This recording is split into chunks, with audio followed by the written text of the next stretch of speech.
regard des enjeux de positionnement vis-à-vis des dynamiques économiques mondiales, il apparaît essentiel d'envisager le positionnement du sillon lorrain en regard des logiques de métropolisation, d'aménagement de l'espace et d'interterritorialité. Donc les dynamiques du sillon lorrain, elles s'inscrivent dans un espace métropolitain polycentrique, celui de la grande région. Cet espace, il se compose de 3 grands ensembles métropolitains. Vous avez au nord l'espace métropolitain qui correspond à l'espace métropolitain Sambre et Meuse, et à l'est, un espace métropolitain qui est associé à l'espace métropolitain de l'axe rhénan. Ces 2 espaces sont des espaces qui apparaissent connectés à l'interland des ports de la mer du Nord et tournent le dos finalement au 3e espace métropolitain qui est au cœur de la grande région et qui se structure autour des pôles urbains de Luxembourg, de Trèves, de Sarrebruck, Kaiserslautern, Metz et Nancy.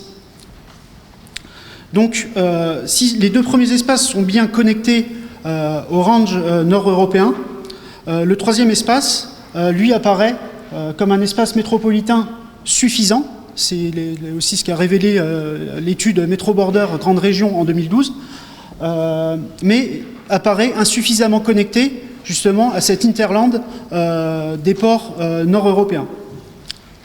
Donc, cet emboîtement d'échelle confère au sillon lorrain une position avantageuse porteuse de défis européens, auxquels se greffent également des défis régionaux au sein de la région Grand Est, car le sillon est directement au contact également des espaces à faible densité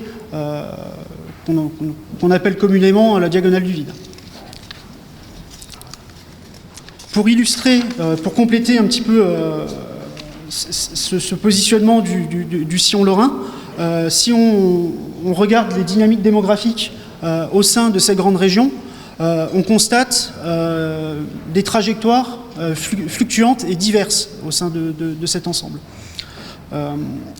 Donc les 2 cartes montrent une évolution entre 2006 et 2016, et il apparaît sur ces cartes, on voit clairement le potentiel et le rayonnement important de l'aire urbaine luxembourgeoise au sein de la grande région. Et on constate également la tendance à l'essoufflement de la croissance démographique des aires urbaines qui composent le sillon lorrain. Donc on voit bien que finalement le destin du sillon lorrain, il est intimement lié, c'est vraiment un jeu d'échelle, hein. Si on se base simplement sur le sillon lorrain, on est vraiment dans une logique plutôt d'essoufflement démographique, mais par contre si on réfléchit à l'espace, à l'échelle de l'ensemble métropolitain du 3e, du cœur de celui de la grande région, on voit bien que avec le Luxembourg, cet espace-là, c'est un espace très dynamique. Si on prolonge, on a fait un petit peu l'exercice de prolongation de tendance de ces évolutions de population,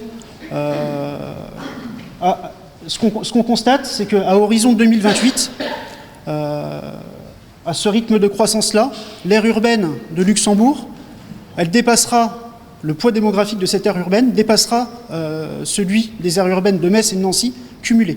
Donc on voit bien que le destin demain du sillon lorrain est vraiment attaché aussi à ce rayonnement luxembourgeois.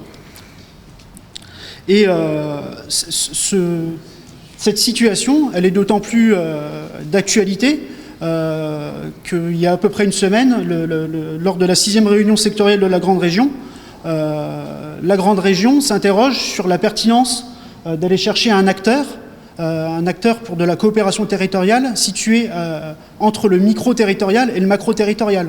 Aussi, au regard un petit peu de cette situation, on peut s'interroger sur le rôle que pourrait jouer aussi le sillon en association avec le Luxembourg au sein de la Grande Région. Alors, 3e point, pour conclure, une diapositive plutôt pour conclure ces éléments sur la métropolisation, l'aménagement de l'espace et l'interterritorialité.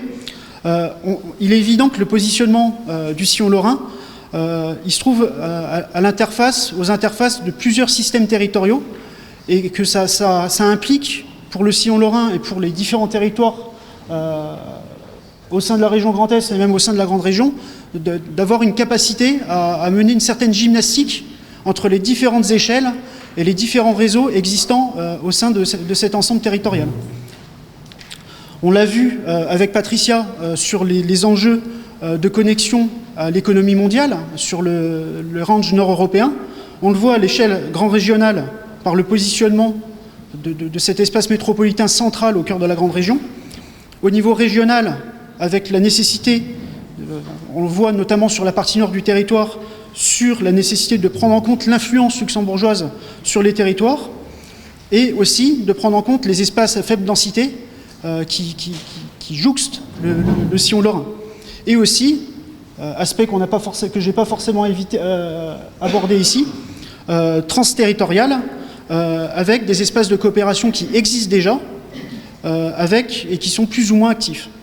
Donc, pour conclure pour poser un défi, finalement, dans ces réflexions, cette gymnastique, elle suppose elle-même une capacité d'innovation, d'abord dans les coopérations territoriales et sur la faculté à tisser, à coordonner et à articuler. C'est vraiment là le sens aussi de l'interterritorialité.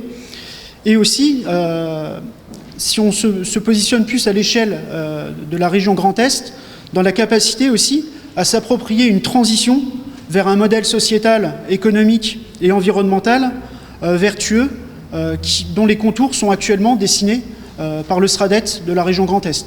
Donc là, il y a vraiment un défi de positionnement aussi pour le sillon lorrain et plus globalement de cet espace métropolitain central de la grande région.